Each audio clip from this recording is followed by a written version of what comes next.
ಈಗ ನಾನು ಇನ್ನೊಂದು ದಾರ ತೊಗೊಂಡಿದ್ದೀನಿ, ಇನ್ನೊಂದು ಕಲರ್ ದಾರ. ಅದಕ್ಕೆ ಬೀಡ್ಸ್ನ ಮೊದಲೇ ಹಾಕ್ಕೊಂಡಿದ್ದೀನಿ. ಇದನ್ನ ಇಲ್ಲಿ ನಾವು ಅಂದರೆ ಇಲ್ಲಿ ಗಂಟು ಹಾಕೋಬೇಕು. ನೆಕ್ಸ್ಟು ಇಲ್ಲಿ ಹೆಂಗೆ ಸ್ಟಾರ್ಟ್ ಮಾಡೋದು ಹೇಳ್ತೀನಿ. ಇದು 6 ಸಿಂಗಲ್ ಕ್ರೋಶ್ ಹಾಕಿದ್ವಲ್ಲ, ಅಲ್ಲಿ 7 to 8 ಸಿಂಗಲ್ ಕ್ರೋಶ್ ಹಾಕೋಬೇಕು. 3 4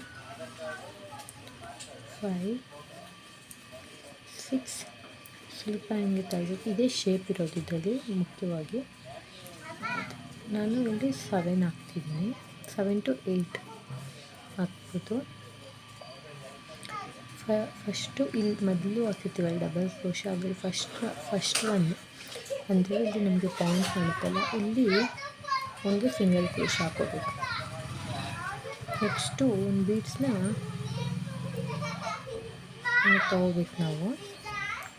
ಒಂದು ತೊಗೊಂಡು ಇನ್ನು ಒಳಗಡೆಯಿಂದ ಎಳ್ಕೊಂಡು ಸೆಕೆಂಡ್ ಕ್ರೋಶಾಗೆ ಹಾಕಬೇಕು. ನೆಕ್ಸ್ಟ್ ಇದು ಹಿಂದೆ ಇದ್ದರೆ ಇದನ್ನ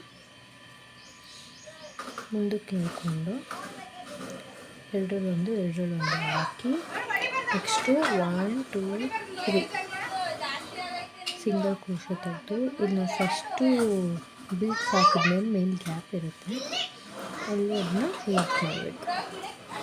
ಆವಾಗ ನಮಗೆ ಒಂದು ಪೀಕೋಟ್ ಬರುತ್ತೆ. ನೆಕ್ಸ್ಟು ಮತ್ತೆ ಇನ್ನೊಂದು ಬೀಡ್ಸ್ ತೊಗೋಬೇಕು. ಅದೇ ಥರ ಬೀಡ್ಸ್ ತೊಗೊಂಡು ಒಳಗೆ ಹಾಕಿ ಮುಂದೆ ಮಾಡಿ ಅದಕ್ಕೆ ಸಿಂಗಲ್ ಇದು ಕ್ರೋಶ ಹಾಕಿ 3 ಸಿಂಗಲ್ ಕ್ರೋಶ ತೊಗೊಂಡು ಎಲ್ಲಿ ನಾವು ಫಸ್ಟು ಕ್ರೋಶ ಸಿಂಗಲ್ ಕ್ರೋಶ ಹಾಕಿರ್ತೀವಿ ಅಲ್ಲಿ ಪೀಕೋಟ್ ಮಾಡ್ಕೋತೀವಿ.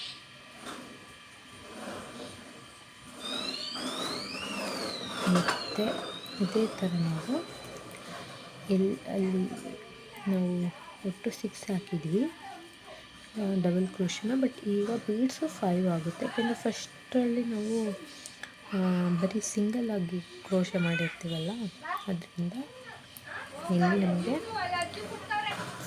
5 ಬೀಡ್ಸ್ ಆಗುತ್ತೆ.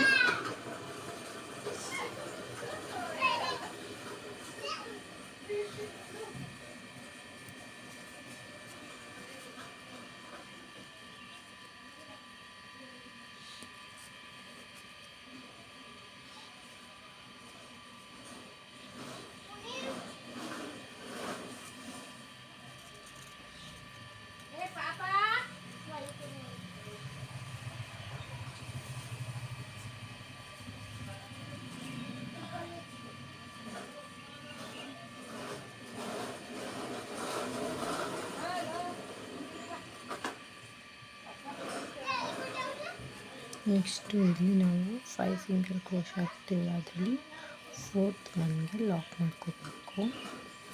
ನೆಕ್ಸ್ಟ್ ಒನ್ನು ಸಿಂಗಲ್ ಲಾಕ್ ಹಾಕಬೇಕು. ನೋಡಿ ಈ ಶೇಪ್ ಬರುತ್ತೆ. ಸೊ ನೆಕ್ಸ್ಟು ಇದು ಅಷ್ಟೇ 7 to 8 ಹಾಕ್ಕೊಂಡು ಹಾಗೆ ಕಂಟಿನ್ಯೂ ಮಾಡ್ಕೊಂಡು ಹೋಗ್ಬೇಕು.